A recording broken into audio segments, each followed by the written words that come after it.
আসসালামু আলাইকুম। আমার বাসায় এই তরকারিটা রান্না করা হলে বাচ্চারা চেটেপুটে ভাত খায়। তো চলুন কি সেই তরকারি রান্নাটা দেখে নিন। এই তো এখানে আমি পরিমাণ মতো তেল দিয়ে কিছু পেঁয়াজ ভেজে নিয়েছি। এবার 2 টেবিল স্পুনের মতো রসুন বাটা দিয়ে একটু সতে করে নিচ্ছি। রসুনটাকে একটু সতে করে নিয়ে এবার এতে আমি মশলা অ্যাড করে দিব। দিয়েছি প্রায় 1.5 টেবিল স্পুন জিরা গুঁড়া, 1 টেবিল স্পুনের মতো ধনিয়া গুঁড়া, আর 1 টিস্পুন মরিচের গুঁড়া, 1.5 টিস্পুনের মতো হলুদের গুঁড়া, আর স্বাদ মতো লবণ দিয়ে আবারও একটু মশলাগুলো সতে করে নেব। এবার এখানে একটু পানি দিয়ে দিচ্ছি মশলাটা যেন পুড়ে না যায়। এখানে প্রায় 1 কাপ পরিমাণ পানি দিয়ে দিয়েছি। এবার মশলাটাকে ভালো করে একটু নেড়ে মিশিয়ে নেব পানির সাথে। তারপর এই মশলাটা একটু ফুটে ওঠা পর্যন্ত 2 থেকে 3 মিনিট রান্না করে নেব।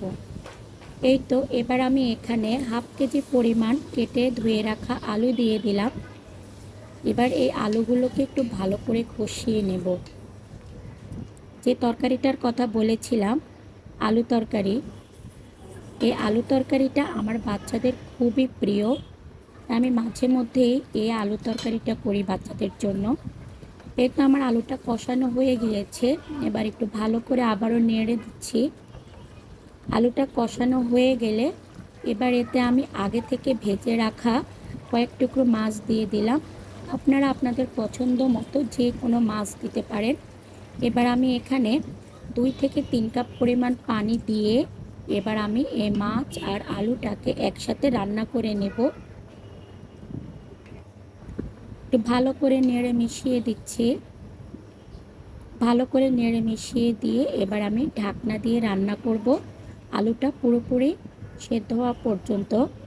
কয়েকটা কাঁচামরিচ দিয়ে দিলাম, এটা অপশনাল। যেহেতু বাচ্চাদের জন্য রান্না করছি তাই ঝালের পরিমাণটা একটু কমিয়ে দিয়েছি, তাই আমি এক্সট্রা কিছু কাঁচামরিচ দিয়ে দিলাম। আর উপর থেকে কয়েক টুকরো টমেটো এভাবে বিছিয়ে দিলাম। এই তো আমার রান্নাটা হয়ে গিয়েছে। আমি একটু আলতো করে নেড়ে মিশিয়ে দিচ্ছি। আশা করি এই রান্নাটি আপনাদের কাছে সবার ভালো লেগেছে।